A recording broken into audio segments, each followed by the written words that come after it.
Di tengah keramaian sebuah pusat perbelanjaan elit Jakarta, seorang nenek tua berbaju lusuh tampak kesulitan mendorong gerobak pel beroda berkarat. Semua orang menghindarinya, seolah ia pembawa sial. Hingga tiba-tiba, suara tawa mengejek terdengar dari segerombolan wanita sosialita yang berdandan mewah, seolah nenek itu bukan manusia. Namun dari balik kerumunan, muncul seorang perempuan muda dengan pakaian sederhana, tapi sorot mata tegas.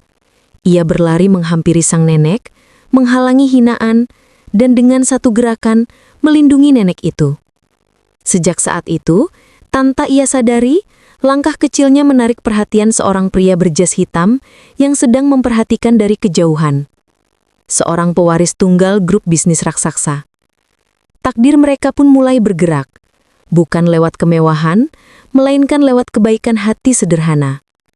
Selamat datang kembali di channel drama romantis penuh lika-liku, tempat di mana cinta dan takdir bertemu dengan cara yang tidak terduga. Kalian pasti nggak sabar kan melihat bagaimana kisah seorang gadis berhati mulia bisa menggetarkan hati seorang CEO dingin. Tapi sebelum kita mulai lebih dalam ke ceritanya, tulis pendapat kalian di kolom komentar. Apakah menurut kalian, cinta sejati bisa muncul dari pertemuan sederhana seperti ini? Dan jangan lupa juga untuk klik tombol subscribe, serta aktifkan lonceng notifikasinya, supaya kalian gak ketinggalan kelanjutan kisah romantis penuh drama yang bikin baper ini. Sore itu, langit Jakarta memantulkan cahaya oranye keemasan, mewarnai gedung-gedung tinggi yang berdiri angkuh. Di pelataran depan mall mewah Grand Capital, suara sepatu hak tinggi bertemu dengan suara roda gerobak pel yang berdecit lirih. Nenek tua bernama Nenek Rahayu, berusia sekitar 70 tahun, tubuhnya kecil bungkuk, namun matanya masih menyimpan semangat hidup.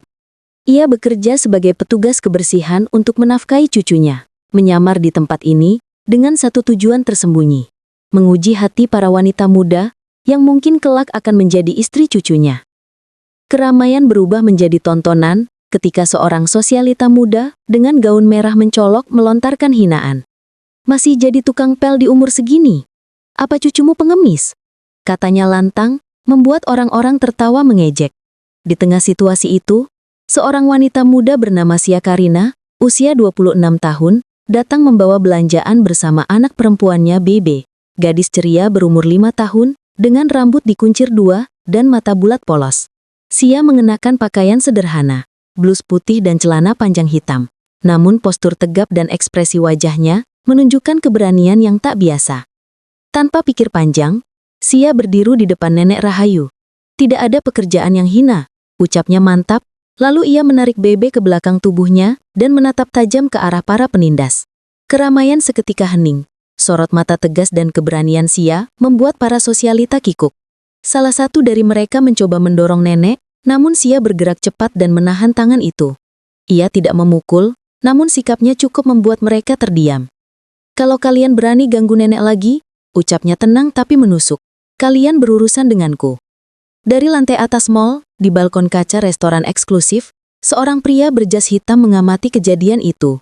Zan Beiting, Pak Zan, usia 32 tahun, CEO muda grup Zan, terkenal dingin, perfeksionis dan hampir tidak pernah tersenyum. Tubuhnya tinggi semampai, sorot matanya tajam seperti elang. Rambut hitam tersisir rapi ke belakang. Ia sedang makan siang dengan sekretarisnya, ketika matanya terpaku pada sosok Sia Karina. Ada sesuatu pada keberanian gadis itu yang mengingatkannya pada seseorang dari masa lalunya.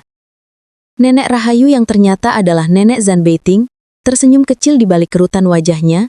Dalam hati ia berkata, "Gadis ini, hatinya tulus, bukan tipe yang akan tunduk pada harta." Setelah keributan reda, Sia mengantar nenek ke tempat duduk dan memberi air minum dari botolnya sendiri. "Nek, kalau nanti ada yang ganggu lagi, cari aku saja," katanya sambil mengelus tangan nenek dengan lembut. Bebe ikut tersenyum. "Iya, Nek. Nanti aku bantu juga." Nenek Rahayu menatap Sia dan Bebe lama. Ada kehangatan yang lama tak ia rasakan. "Nona, kau cantik dan baik hati.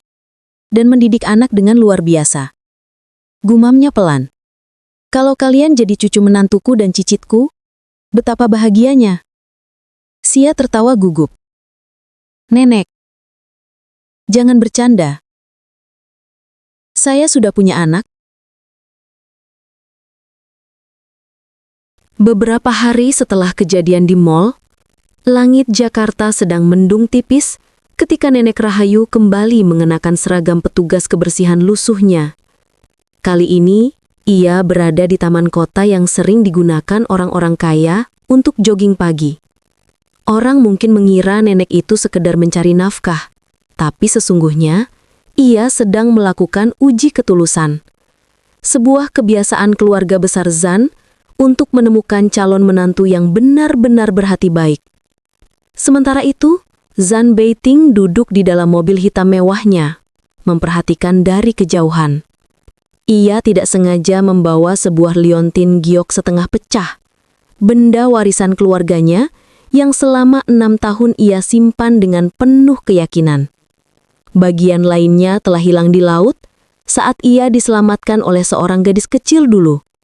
Giok itu bukan sekedar perhiasan, melainkan lambang penolong dan jodoh yang telah ditentukan oleh keluarga besar Zan. Kalau aku bertemu pemilik separuh giok lainnya, gumamnya dalam hati, aku akan menikahinya. Di taman itu, Sia Karina sedang mengantar Bebe bermain di area taman sambil menunggu jam kerja. Ia tidak tahu bahwa langkah kakinya akan membawanya ke pusaran cerita yang jauh lebih besar dari hidupnya sendiri. Bebe berlari ke arah gerobak Nenek Rahayu yang tampak rusak. Roda gerobak itu macet, ember tumpah, dan semua orang hanya lewat tanpa menolong. Sia spontan mendekat dan membantu mengangkat ember air kotor itu. Tidak peduli bajunya akan kotor. Nenek Rahayu melihatnya lagi. Senyum lembut muncul di wajah tuanya. Anak ini benar-benar tulus, pikirnya. Tiba-tiba, seorang pria berpakaian mencolok muncul. Ia adalah saudara jauh keluarga Zan yang terkenal arogan dan suka pamer harta. "Hei Nek," teriaknya. "Kalau ada perempuan yang mau jadi istri sepupuku, dia harus bawa mahar 100 juta rupiah dan menunjukkan setengah giok yang asli. Kalau tidak, lupakan saja." Kerumunan yang mendengar langsung heboh. Sia yang kebetulan berdiri di dekat nenek itu hanya terdiam. Ia tidak paham konteksnya. Namun ucapannya tentang uang dan giok seolah menggema ke dalam hidupnya. Ia teringat sesuatu di rumah. Liontin setengah giok berbentuk ikan kembar. Satu-satunya peninggalan ibunya yang sudah wafat. Ia tidak tahu kalau itu benda yang sama dengan milik keluarga Zan. Sementara itu, Zan Beiting turun dari mobil. Wajahnya tetap tenang, tapi sorot matanya mengamati dengan cermat. Ia memperhatikan bagaimana Sia membantu nenek itu lagi tanpa pamer atau minta imbalan. Ada kehangatan aneh muncul di dadanya. Sesuatu yang sudah lama ia tekan. Keributan semakin jadi ketika sepupu arogan itu mencoba menghina Sia. "Perempuan pembawa anak haram begini, mana pantas jadi istri sepupuku? Kalau mau ikut keluarga kami, tunjukkan 100 juta rupiah sekarang," katanya sambil tertawa. Orang-orang di sekitar ikut menatap sinis. Namun yang mengejutkan semua orang, Zan Beiting melangkah maju. Dengan suara tenang namun berwibawa, ia berkata, "Kalau dia bisa menunjukkan 100 juta hari ini, apakah kau bersedia merangkak dan menggonggong seperti anjing?" Sepupunya tergagap. "Tentu saja, tapi itu tidak mungkin. Perempuan itu jelas miskin." Zan Beiting memberikan isyarat dengan jarinya. Sekretarisnya datang membawa koper hitam. "Ini 100 juta. Kau tahu harus melakukan apa?" Kerumunan terdiam. Sepupunya pucat, tapi gengsi membuatnya tetap bersikeras. Namun sebelum keadaan makin ricuh, Sia menarik tangan Bebe dan berkata pelan, "Ayo kita pergi, Nak. Kita tidak perlu berada di antara orang-orang seperti ini." Ia tidak tahu pria yang berdiri di sampingnya adalah pemilik koper tersebut. Saat mereka berjalan pergi, mata Zan Beiting mengikuti langkah Sia sampai jauh. Ia memperhatikan cara Sia menggandeng Bebe dengan pelan, cara matanya menatap anak itu penuh kasih. Aroma dupa yang sama dengan masa kecilnya kembali terbawa angin.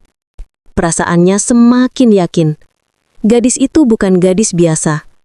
Di sisi lain, Nenek Rahayu tersenyum puas. Ia melihat cucunya mulai terusik hatinya. "Beiting, mungkin kali ini jodohmu benar-benar telah muncul," bisiknya pelan. Malamnya, di rumah sederhana Sia, Beibe duduk di atas kasur sambil memainkan liontin giok setengah pecah berbentuk ikan kembar. "Bu, ini punya siapa sih?" tanyanya polos. Sia mengelus rambut anaknya dan menjawab lirih. "Itu satu-satunya peninggalan dari nenek. Jaga baik-baik ya, Nak. Mungkin suatu hari nanti, benda ini akan mempertemukan kita dengan sesuatu yang besar." Sia tidak tahu, jawaban itu akan menjadi kenyataan lebih cepat dari yang dia bayangkan. Pagi itu Jakarta diselimuti cahaya matahari keemasan yang menyinari jalanan ramai. Di sudut jalan dekat perempatan, Sia Karina terburu-buru mengantar Baby ke TK sebelum berangkat ke tempat kerjanya yang baru. Ia baru saja diterima sebagai desainer magang di perusahaan sepatu wanita mewah. Perusahaan yang baru diakuisisi oleh sebuah grup besar. Ia tidak tahu bahwa grup itu milik Zan Beiting. Bebe, dengan rambut kuncir 2 dan tas sekolah kecil bergambar kelinci, berlari ceria menuju gerbang TK. "Mama, jangan lupa jemput Be ya!" teriaknya. Sia tersenyum hangat dan mengangguk. Dalam hatinya, ia berjanji akan bekerja keras agar Bebe punya masa depan lebih baik daripada dirinya. Di sisi lain, sebuah mobil hitam mewah dengan nomor plat mencolok 8888 meluncur perlahan di jalanan yang sama. Di dalamnya, Zan Beiting tengah membaca laporan perusahaan, sementara sekretarisnya mengemudi. Sesekali ia menatap keluar jendela. Pikirannya masih terus kembali ke sosok perempuan di taman beberapa hari lalu. Siapa dia sebenarnya? Mengapa aroma dupa itu begitu identik? Seperti masa lalu 6 tahun lalu di pantai itu. Saat lampu lalu lintas berubah menjadi merah, Sia yang terburu-buru menyeberang jalan tak sengaja menabrak sisi mobil mewah itu dengan sepedanya. Brak! Botol minum dan map desainnya jatuh berserakan ke aspal. Orang-orang di sekitar langsung menatapnya seolah ia baru saja melakukan dosa besar. Supir keluar dengan panik. "Nona, ini mobil mahal. Anda tahu ini mobil siapa?" Sia berdiri gugup, mencoba merapikan map yang jatuh. "Maaf, saya benar-benar tidak sengaja. Saya akan menanggung biaya perbaikannya sebisa saya." Pintu belakang mobil terbuka perlahan. Seorang tinggi berjas hitam keluar. Zan Beiting. Suasana seketika hening. Orang-orang di sekitar menunduk hormat, beberapa berbisik mengenali wajahnya dari berita bisnis. Sia mengangkat kepala dan menatap pria itu. Untuk sesaat, waktu seolah berhenti. Tatapan mata mereka bertemu, tajam, namun entah kenapa terasa akrab. Beiting memperhatikan wajah Sia dengan seksama. Garis lembut wajahnya, mata bulat yang tegas namun tulus, dan aroma dupa yang terbawa angin lagi. Iya, ini perempuan yang itu. "Tausah," katanya dingin tapi dalam. "Cepat pergi, kau akan terlambat." Sia terdiam. Ia merasa aneh. Pria ini jelas orang kaya, tapi tidak marah, tidak juga mengancam. Ia hanya menyuruhnya pergi dengan ekspresi datar. "Terima kasih," jawabnya lirih lalu segera mengambil map dan sepedanya, menunduk hormat sebelum melaju pergi. Supir Beiting mendekat. "Tuan, apakah perlu saya minta identitasnya untuk ganti rugi?" Beiting menggeleng. "Tidak perlu, biarkan saja." Namun dalam hatinya ia berkata pelan, "Kita akan bertemu lagi." Beberapa jam kemudian, Sia tiba di gedung tinggi Zan Group Fashion Division, cabang mode dari perusahaan besar. Ia masih belum sadar siapa pemiliknya. Setelah mengikuti orientasi singkat, ia langsung dimasukkan ke dalam departemen desain sepatu wanita, divisi yang sedang bersiap meluncurkan produk unggulan kuartal baru. Kepala departemen memperlihatkan sepatu kristal prototype, hasil karya para desainer senior. Sepatu ini akan menjadi produk unggulan kita. Presiden direktur baru akan hadir langsung untuk memilih desain final. Jadi, tunjukkan performa terbaik kalian. Sia duduk di sudut, masih sebagai magang. Namun diam-diam, ia menyimpan bakat desain bawaan dari mendiang ibunya. Dalam waktu semalam, Ia menggambar ulang desain sepatu kristal versinya sendiri. Lebih lembut, feminin, dan menggabungkan elemen kisah dongeng klasik Indonesia. Ia tidak menyangka sketsanya justru dipilih tanpa sengaja oleh panitia internal karena menonjol. Ketika hari presentasi tiba, seluruh tim berkumpul di aula besar. Para desainer senior saling menatap sinis pada Sia. "Magang baru ini benar-benar berani ya?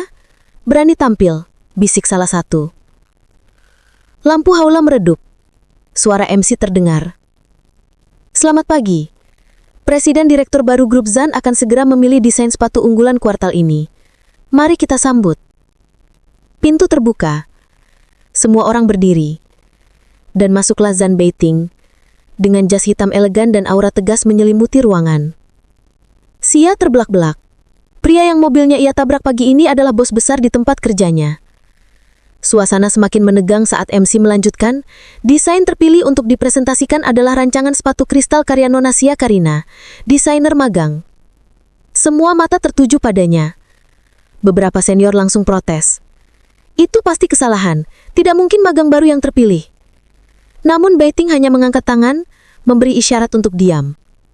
Tatapannya lurus ke arah Sia yang berdiri di depan ruangan, gugup namun terobat tegar.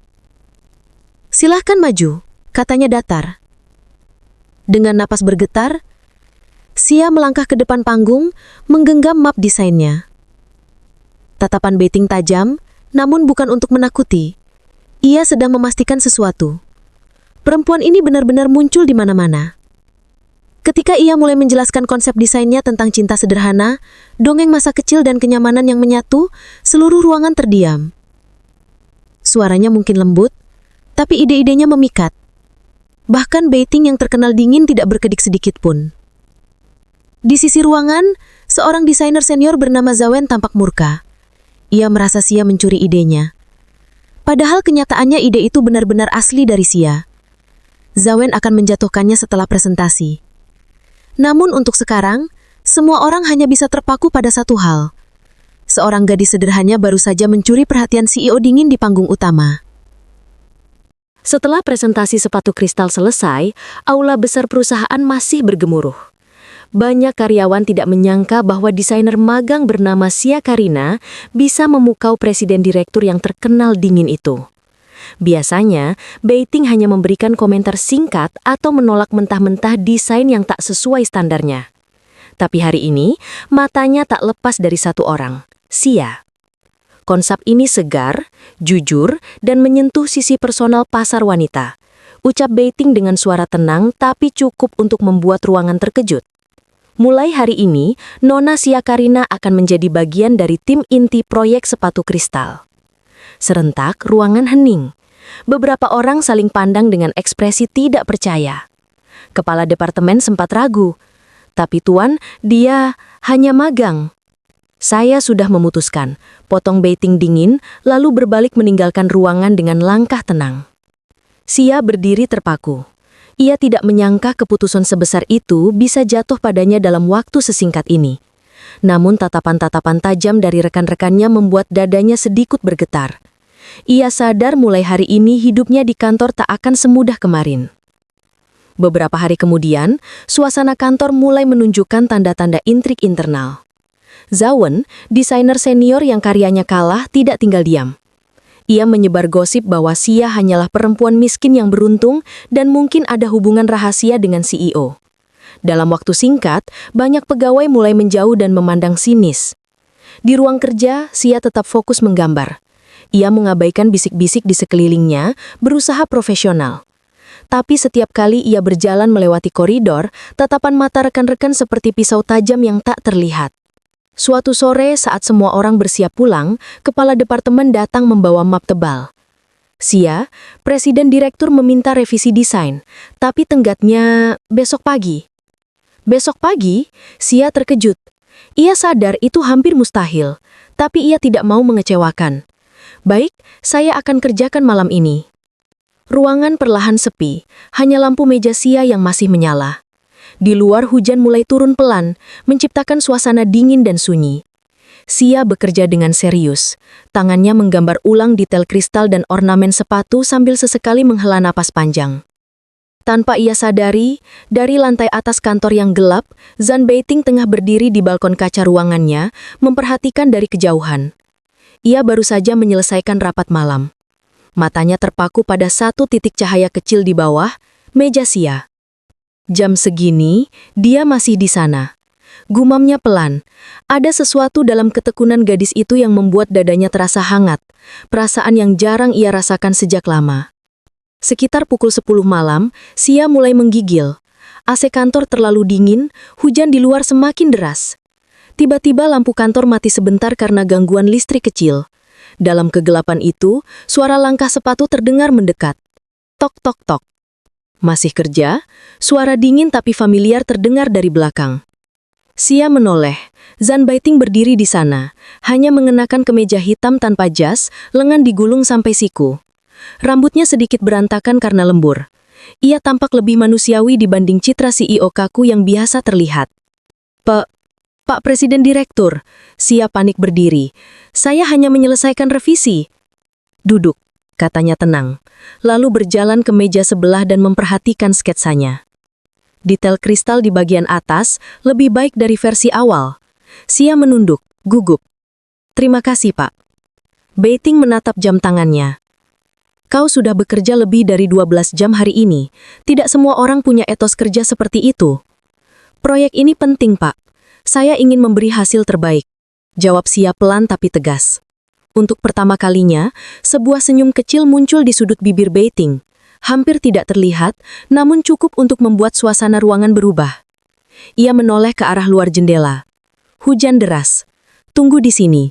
Saya akan meminta supir menyiapkan mobil untuk mengantar. Xia kaget. Tidak usah, Pak. Saya bisa naik ojek. Ini bukan permintaan. Potongnya datar. Beberapa menit kemudian sebuah mobil hitam berhenti di depan kantor.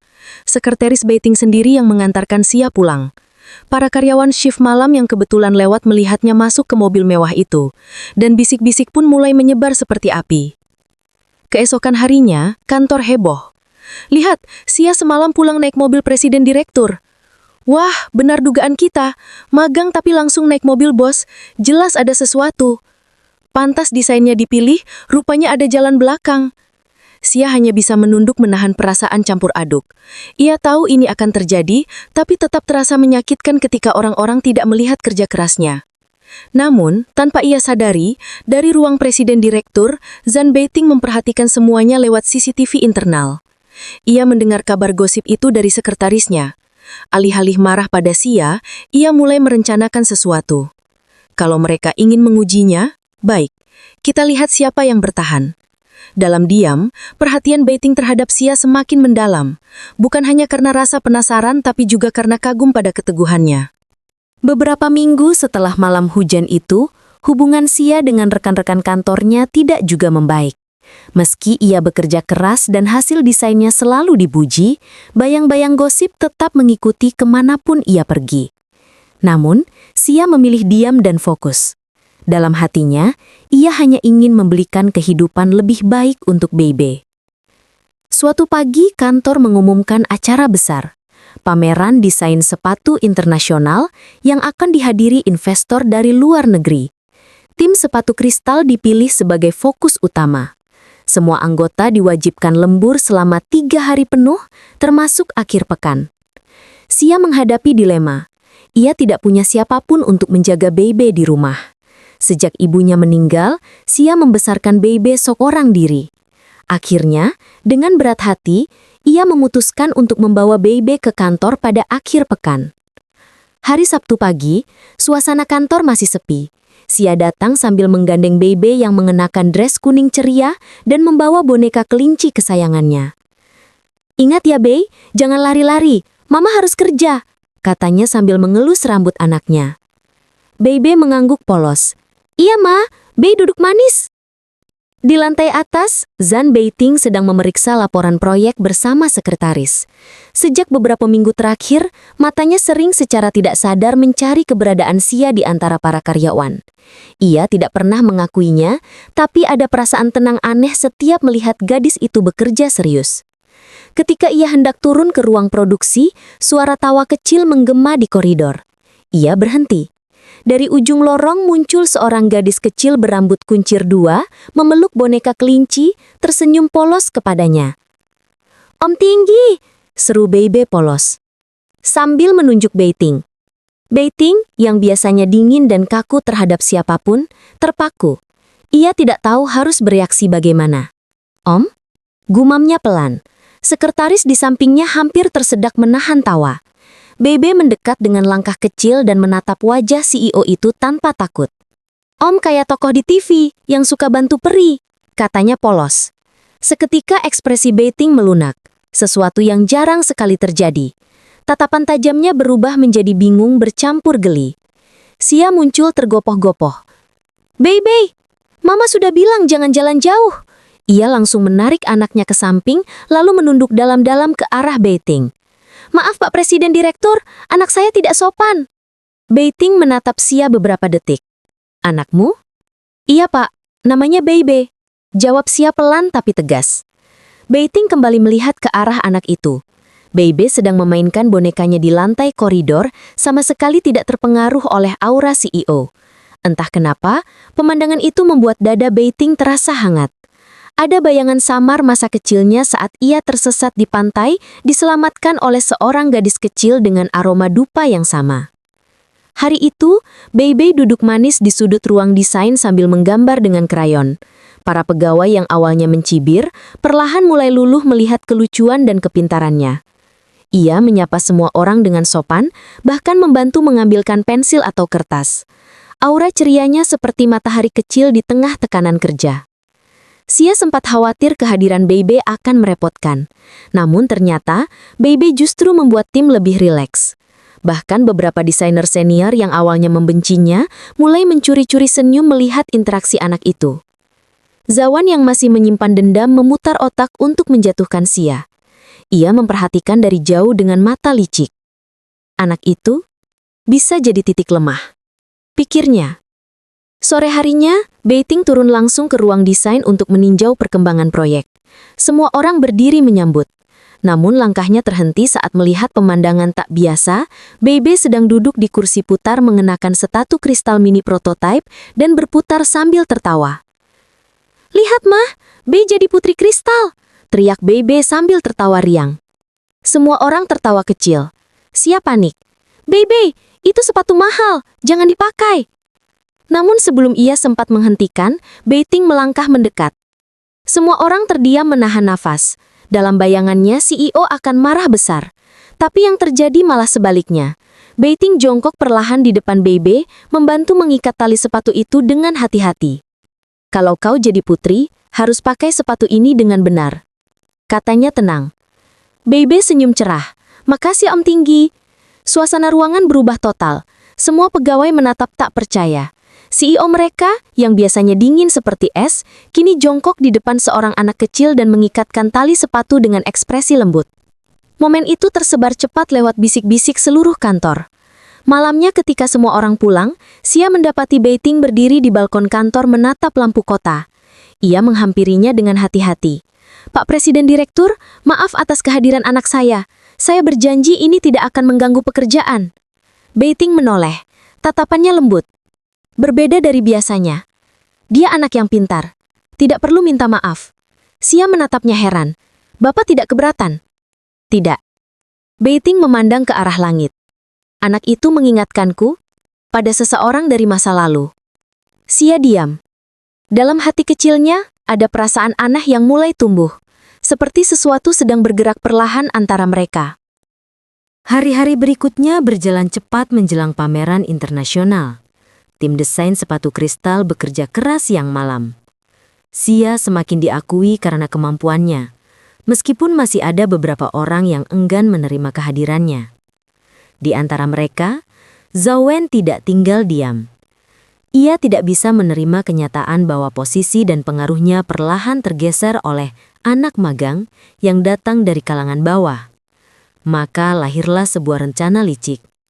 Rencana yang tampak kecil di permukaan, namun bisa menghancurkan reputasi seseorang sekejap. Suatu malam, ketika kantor mulai sepi, Zawen diam-diam menyelinap ke ruang penyimpanan desain. Di dalam ruangan itu, tersimpan seluruh blueprint sepatu kristal yang akan dipresentasikan ke investor. Dengan tangan cekatan, ia menukar file desain asli Sia dengan desain jelek yang ia buat dengan sengaja. Desain itu penuh kesalahan proporsi dan elemen yang mencolok tidak serasi. Ia tahu jika file itu digunakan, semua orang akan menyalahkan Sia karena namanya tercantum di sana. Zhao Wen menutup mapnya dengan senyum puas. Kau pikir dunia ini adil, Sia? Gadis polos sepertimu tak pantas naik ke atas, bisiknya licik sambil meninggalkan ruangan. Keesokan paginya, suasana kantor sangat sibuk. Tim harus mempersiapkan presentasi desain sepatu final untuk dikirim ke pabrik model. Sia datang lebih awal seperti biasa, mengecek ulang pekerjaannya. Namun saat ia membuka file desain di komputer, wajahnya langsung pucat. Garis sketsa rusak, ornamen kristal tidak sinkron, proporsi sepatu hancur. Tidak mungkin, ini bukan punyaku, gumamnya panik. Ia mencari-cari file cadangan, tapi semua sudah terganti. Zhao Wen mendekat dengan ekspresi berpura-pura terkejut. Apa yang kau lakukan, Sia? Ini file yang akan kita kirim ke pabrik. Investor akan melihat ini loh, katanya dengan suara keras menarik perhatian banyak orang. Sia mencoba menjelaskan. Ini bukan desain saya, seseorang mengubahnya. Namun, suara keraguan mulai terdengar di sekitar. Jangan-jangan selama ini karyanya cuma kebetulan bagus. Magang kok diserahkan tugas sepenting ini sih? Tatapan sinis kembali menusuk dari segala arah. Kepala departemen memutuskan untuk melapor langsung ke presiden direktur. Seketika, suasana tim berubah tegang.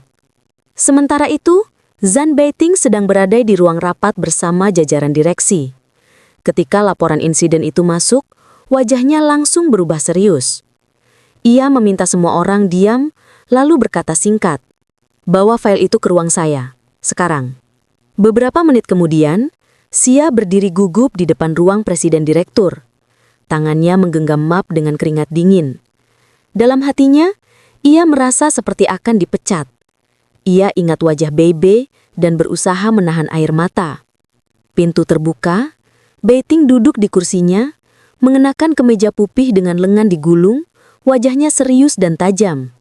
File desain terletak di mejanya. Ia menatap Sia dalam-dalam, seolah ingin membaca hatinya. "Ini desainmu?" tanyanya tenang tapi tegas. Sia menggeleng cepat. "Bukan, Pak. Seseorang menukarnya. Saya bersumpah." "Bukti?" Pertanyaan itu menusuk. Sia tidak punya bukti siapa yang melakukannya. Semua file cadangan sudah hilang, dan kamera di ruang penyimpanan ternyata mati malam itu. Ia hanya bisa menunduk. Suasana hening beberapa detik. Beiting mengetuk mejanya pelan, tatapannya tidak seperti orang yang langsung menuduh, tapi sedang menimbang. Ia mengingat malam-malam kerja lembur Sia, ketulusan dalam sorot matanya, dan keberanian yang ia lihat pertama kali di mall. Gadis ini tipe bukan pembohong, pikirnya. Pergi ke ruang desain, perbaiki semuanya dalam 2 hari. Kalau tidak, aku tidak akan membelamu lagi. Sia mengangkat wajahnya. "Pak, jadi Bapak percaya pada saya?" tanyanya lirih. Beiting tidak menjawab langsung. Ia hanya menatap keluar jendela dan berkata pelan, "Bekerjalah. Buat mereka percaya sendiri." Selama 2 hari 2 malam, Sia bekerja tanpa henti. Ia nyaris tidak pulang, hanya tidur sebentar di ruang desain dengan Bebe yang kadang dibawa ke kantor. Para pegawai awalnya masih ragu, namun perlahan takjub melihat ketekunannya memperbaiki desain dari nol. Setiap garis, setiap detail, ia kerjakan ulang satu persatu. Beiting diam-diam memperhatikannya dari CCTV. Setiap malam, ia melihat gadis itu menggambar dengan mata lelah tapi penuh tekad. Perasaan dalam dirinya semakin sulit ia ingatkan. Ia mulai bertanya-tanya, sejak kapan wajar Sia selalu muncul di pikirannya? Namun pada saat yang sama, bayangan masa lalu menghantamnya lagi. Kenangan tentang tunangan lamanya, seorang wanita kaya dari keluarga terpandang yang meninggalkannya demi status lebih tinggi. Luka itu masih membekas dalam-dalam, membuatnya selalu menjaga jarak dari semua wanita. "Dia berbeda," gumam Beiting lirih saat melihat layar CCTV. Tapi, apakah aku bisa membiarkan diriku terluka lagi? Di sisi lain, Zawen tidak menyangka Xia mampu bangkit. Ia mulai gusar. Seharusnya dia sudah jatuh. Kenapa semua ini belum selesai? Pikirnya kesal.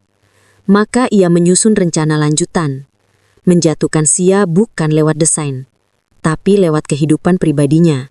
2 hari 2 malam berlalu. Desain sepatu kristal berhasil diperbaiki Xia dengan sempurna. Semua detail yang rusak diperbaikinya dengan ketelitian luar biasa. Hasilnya bahkan lebih indah dari versi awal. Ketika desain itu dipresentasikan ke investor internal, semua orang terdiam kagum. Bahkan beberapa pegawai yang dulu mencibir kini mulai mengakui keahliannya. Namun di balik keberhasilan itu, Zawen semakin gusar. Ia tidak menyangka gadis polos itu bisa bertahan sejauh ini. Maka ia menyusun rencana baru, bukan dengan mengguncang profesionalisme Xia, melainkan menyerang kehidupan pribadinya. Suatu sore, Xia datang ke kantor sambil menggandeng Bei Bei, karena pengasuh sementara yang ia temukan mendadak sakit.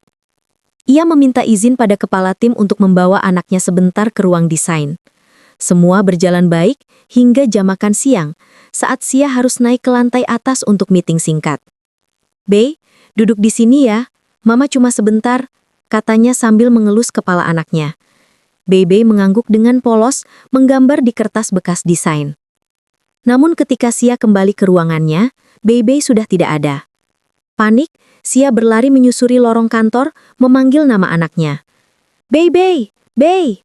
Semua pegawai menatapnya heran. Seorang cleaning service menunjuk ke arah lobi utama. Anaknya dibawa sama staf dari luar, katanya disuruh ibunya. Xia berlari ke arah lobi dan menemukan kerumunan orang. Di tengah-tengah, Bei Bei berdiri dengan wajah bingung, dikelilingi beberapa wartawan gosip online yang ternyata sudah masuk ke gedung tanpa izin. "Benarkah ini anak hasil hubungan gelap Xia Karina dengan CEO perusahaan?" teriak salah satu wartawan sambil menyorongkan mikrofon ke arah Bei Bei. Gaduh, kamera berkilatan. Orang-orang mulai merekam dengan ponsel. Bei Bei mulai ketakutan, matanya membesar, tubuh kecilnya gemetar. Xia menerobos kerumunan dengan napas terengah-engah dan memeluk anaknya erat. "Jangan sentuh anak saya!" teriaknya, matanya memancarkan kemarahan campur kepanikan. Namun wartawan makin beringas. Jadi benar, CEO melindungi magang karena hubungan pribadi, anak ini hasilnya. Zawen, yang berdiri tidak jauh, tersenyum puas. Ialah yang diam-diam membayar orang untuk menyebarkan gosip dan mengundang media murahan ke kantor. Ia ingin menghancurkan citra Xia dan memancing reaksi presiden direktur. Namun rencananya tidak berjalan mulus. Dari ujung lorong, suara langkah sepatu berat terdengar. Semua orang menoleh. Zhan Beiting muncul dengan ekspresi sedingin es, diapit oleh 2 bodyguard dan sekretarisnya. Sorot matanya tajam menusuk, auranya membuat semua orang menahan nafas. "Apa yang terjadi?" Suaranya datar tapi cukup membuat seluruh ruangan senyap. Wartawan mulai bertanya-tanya satu persatu, tapi Beiting mengangkat tangannya. "Cukup," katanya pelan tapi tegas. Ia melangkah ke tengah kerumunan, berdiri di hadapan Xia dan Bei Bei. Untuk pertama kalinya di depan publik kantor, ia berdiri sebagai perisai. "Siapa yang memberi kalian izin masuk ke gedung ini?" tanyanya dingin pada wartawan. Tak satu pun berani menjawab. Sekretarisnya maju. "Tuan, mereka bukan media resmi. Tidak ada daftar izin. Kami sudah memanggil keamanan." Dalam sekejap, 2 bodyguard mengusir para wartawan keluar dengan rapi. Namun momen paling mengejutkan bukan itu, melainkan saat Beiting berlutut satu lutut di depan Bei Bei kecil yang masih ketakutan. Ia menatap anak itu dengan lembut. "Kau tidak apa-apa?" tanyanya pelan. Bei Bei menggeleng, matanya mulai berkaca-kaca. Beiting mengulurkan tangan, menyeka air mata anak itu dengan jempolnya. "Jangan takut, Om Tinggi ada di sini." Suasana kantor berubah total. Pegawai yang menyaksikan adegan itu terdiam terpaku. CEO yang selama ini dikenal dingin, arogan dan tertutup, kini menunjukkan sisi lembutnya secara terbuka untuk melindungi seorang anak kecil dan ibunya.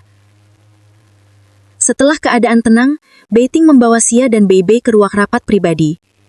Xia masih memeluk anaknya erat, wajahnya campur aduk antara marah, sedih dan malu. "Maafkan saya, Pak, saya seharusnya lebih hati-hati," ucap Xia dengan suara pelan. Ini semua salah saya. Beiting menatapnya serius. Berhenti menyalahkan dirimu. Ini bukan salahmu. Seseorang sengaja melakukan ini.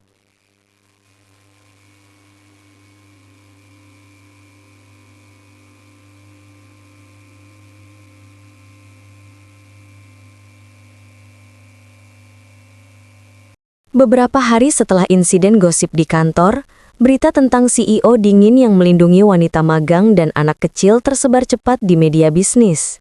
Banyak investor internasional justru tertarik, menyebutnya sebagai langkah kemanusiaan yang memperkuat citra perusahaan. Namun di sisi internal keluarga Zan, kabar itu mengundang badai besar. Di ruang keluarga besar Zan, Nenek Rahayu, wanita tua yang dulu pertama kali ditolong Xia di mall, duduk dengan anggun mengenakan kebaya halus. Di sekelilingnya, duduk beberapa kerabat dan penasehat keluarga. Matanya yang tajam memperhatikan layar TV yang menayangkan cuplikan Beiting berlutut di depan Bebe. Beiting? Melindungi wanita dan anak itu di depan umum. Gumam salah satu kerabat. Ini akan jadi skandal jika dia serius. Nenek Rahayu tidak langsung bereaksi. Ia menyandarkan punggung ke kursi kayu berukir dan menarik napas panjang. Dalam hatinya, ia tahu siapa gadis itu. Gadis berhati tulus yang menolongnya tanpa pamrih di mall waktu itu. Namun sebagai pemegang pengaruh besar keluarga, ia tidak bisa langsung menyatakan dukungan. Anak itu harus diuji. Katanya akhirnya, suara pelan tapi tegas. Keesokan harinya, tanpa diketahui siapapun di kantor, Nenek Rahayu datang menyamar seperti pertama kali, mengenakan pakaian sederhana dan kerudung lusuh. Ia duduk di bangku taman dekat gedung perusahaan, pura-pura menjual tisu untuk mengamati dari kejauhan. Xia Karina muncul dari pintu belakang kantor bersama Bebe, hendak membeli makan siang. Xia, seperti biasa, tidak memperlakukan wanita tua itu dengan tatapan kasihan. Ia mendekat, tersenyum ramah, dan membeli beberapa bungkus tisu. "Nenek sehat-sehat aja?" tanya Xia sambil menyodorkan air mineral. "Cuaca panas, jangan lupa minum ya." Nenek Rahayu tersenyum kecil. Gadis ini masih sama seperti pertama kali. Tidak berubah walau sekarang posisinya sudah mulai naik. Ia mengamati Xia dari dekat. Gerak-geriknya, cara ia memperlakukan anaknya, cara ia berbicara dengan penuh hormat pada siapapun. "Terima kasih, Nak. Kau orang baik," ujar nenek. Xia mengeleng sambil tertawa kecil. "Saya hanya melakukan hal yang seharusnya." Bebe yang polos tiba-tiba memeluk kaki nenek. "Nenek wangi dupa," katanya sambil tertawa. Nenek Rahayu terdiam. Aroma dupa itu memang aroma khas keluarganya. Aroma yang hanya muncul dari giok warisan mereka. Hatinya semakin yakin. Anak ini bukan anak sembarangan. Sore harinya, Xia menerima panggilan dari bagian HRD. "Nona Xia, ada seorang wanita tua yang ingin bertemu Anda." Katanya dia mewakili keluarga pemilik perusahaan. Jantung Xia berdegup cepat. Ia dibawa ke ruang rapat kecil di lantai atas. Di sana ia melihat Nenek Rahayu dengan pakaian elegan. Kali ini bukan sebagai nenek penjual tisu, melainkan sebagai wanita bangsawan yang memancarkan wibawa luar biasa. Xia terkejut, hampir tidak mengenalinya. "Nenek?" gumamnya lirih. "Duduklah, Nak," kata Nenek Rahayu dengan suara lembut namun penuh kuasa. Pertemuan itu berlangsung seperti wawancara kehidupan. Nenek Rahayu tidak bertanya soal pekerjaan, melainkan hal-hal pribadi. "Bagaimana kau membesarkan anakmu sendirian? Kalau suatu saat kau harus memilih antara cinta dan masa depan anakmu, mana yang kau pilih? Bagaimana pandanganmu tentang hidup bersama keluarga besar yang penuh aturan?" Xia menjawab satu persatu dengan jujur. Tidak ada jawaban yang dibuat-buat. Ia menceritakan kehidupannya sebagai ibu tunggal, perjuangannya membesarkan Bebe dengan jujur meski miskin, dan prinsipnya untuk tidak menjual harga diri demi kenyamanan. Nenek mendengarkan dengan seksama. Di balik tatapan tajamnya, matanya berkaca-kaca saat mendengar kisah Xia yang begitu tulus dan kuat. Anak ini seperti almarhumah Ibu Beiting dulu, penuh keberanian dalam kesederhanaan, pikirnya. Namun sebagai penjaga tradisi keluarga, ia tidak boleh menunjukkan dukungan terlalu cepat. Maka ia berkata, "Kau gadis baik, tapi dunia keluarga kami tidak sederhana. Banyak aturan, banyak mata yang akan menilai. Apa kau siap menanggung beban itu?" Sia menunduk. Saya tidak tahu apakah saya mampu. Tapi kalau untuk masa depan Bebe, saya akan berusaha sekuat tenaga. Jawaban itu membuat nenek menatapnya lama. Lalu dengan senyum tipis yang hampir tidak terlihat, ia berkata, "Kita akan bertemu lagi. Persiapkan hatimu, nak." Malamnya, Beiting dipanggil ke rumah besar keluarga. Ia tahu ini bukan panggilan biasa. Di ruang tamu megah yang diterangi lampu gantung kristal, Nenek Rahayu duduk di kursi utamanya. "Beiting," katanya pelan tapi tegas. "Gadis itu, kau serius?" Beiting terdiam. "Saya? Belum tahu," jawabnya jujur. "Tapi saya tidak bisa berhenti memperhatikannya." Nenek menghela napas panjang. Dunia tidak mudah untuknya. Tapi, ia berhenti sejenak. Gadis itu punya sesuatu yang tidak semua wanita punya. Aku sudah melihatnya sendiri. Beiting menatap neneknya.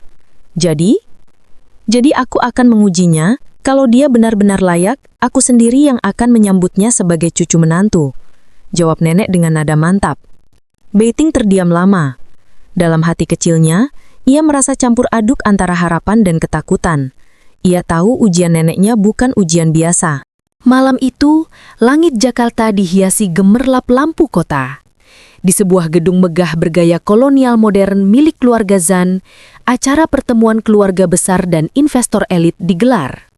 Undangan ini seolah hanya acara biasa bagi kalangan atas, tapi sesungguhnya ini adalah ujian tak langsung yang dirancang oleh Nenek Rahayu. Di tengah kesibukan kantor, Sia menerima pesan mendadak dari bagian sekretariat. "Nona Sia Karina, Anda diminta menghadiri acara keluarga grup Zan malam ini. Berpakaian rapi dan datang tepat waktu. Ini perintah langsung dari pihak keluarga." Sia tertebun. Ia bukan siapa-siapa dalam struktur perusahaan. Kenapa ia yang diundang? Tapi karena ini perintah resmi, ia tidak bisa menolak. Ia meminjam gaun sederhana milik teman lamanya, gaun panjang warna krem lembut, tidak mencolok tapi anggun. Rambutnya digelung sederhana, dan Bebe dititipkan pada tetangga baik hati untuk malam itu. Sebelum berangkat, ia menatap cermin kecil di kamar sempitnya. "Tarik nafas ya, kamu cuma tamu," gumamnya, meneguhkan hati. Sementara itu di rumah keluarga Zan, kerabat dan tamu elit berdatangan dengan mobil mewah satu persatu. Lampu gantung kristal besar menggantung megah di haula utama. Para tamu mengenakan jas, gaun mahal dan perhiasan berkilau. Aroma parfum mahal memenuhi udara. Musik orkestra mengalun pelan, menambah nuansa eksklusif malam itu. Nenek Rahayu duduk di kursi kehormatan dengan anggun. Ia menatap pintu masuk dengan tatapan tenang namun penuh perhitungan. Di sampingnya, beberapa kerabat wanita berbisik-bisik. "Jadi ini gadis miskin itu. Katanya dia punya anak luar nikah. Apa pantas dia menginjak haula ini? Anak-anak keluarga elit tidak seharusnya bergaul dengan rakyat biasa." Nenek Rahayu tidak menghentikan mereka. Ia ingin melihat sejauh mana Sia mampu berdiri di tengah badai sosial. Tepat pukul 19.30, Sia muncul di pintu haula. Cahaya lampu gantung memantul ke gaunnya yang sederhana, menimbulkan kesan elegan alami yang justru berbeda dari tamu lain yang berlebihan. Sejenak, keramaian haula mereda. Semua mata tertuju padanya. Beberapa tamu menatap heran, sebagian lagi mencibir halus. Tapi ada juga beberapa investor asing yang berbisik kagum. Siapa gadis itu? Penampilannya sederhana tapi auranya bersih dan kuat. Sia berjalan perlahan ke dalam haula, menundukkan kepala dengan sopan pada setiap orang yang ia lewati. Dalam hatinya, ia menahan gemetar. Setiap langkah terasa seperti ujian. Di sisi haula, Zan Beiting baru saja tiba. Ia mengenakan jas hitam klasik dengan dasi perak tipis. Sorot matanya tajam dan dingin seperti biasa, sangkai matanya menangkap sosok Sia dari jauhan. Langkahnya terhenti sesaat. "Dia datang," pikirnya.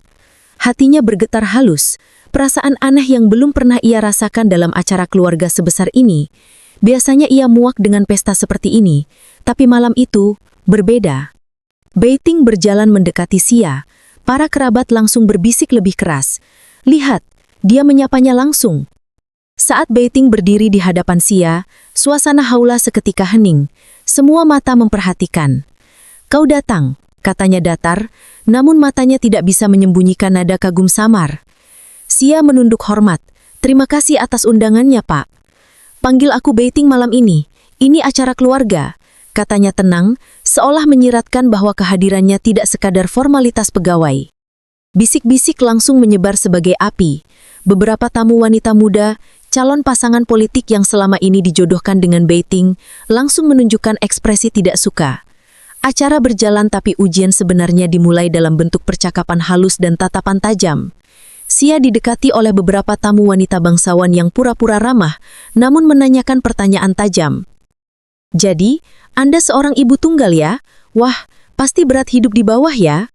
Gaun Anda cantik, sepertinya tidak bermerek. Unik sekali, kata seorang wanita dengan senyum merendahkan. Kalau Anda masuk ke lingkungan keluarga elit seperti ini, apa tidak takut tenggelam? Xia menjawab semua dengan senyum tenang. Ia tidak membalas hinaan dengan emosi, hanya menjawab dengan kejujuran dan ketulusan. Saya tidak tahu apa masa depan saya, tapi saya tidak datang ke sini untuk membuktikan apapun. Saya hanya ingin menjadi diri saya sendiri. Jawaban itu membuat beberapa orang tercekak.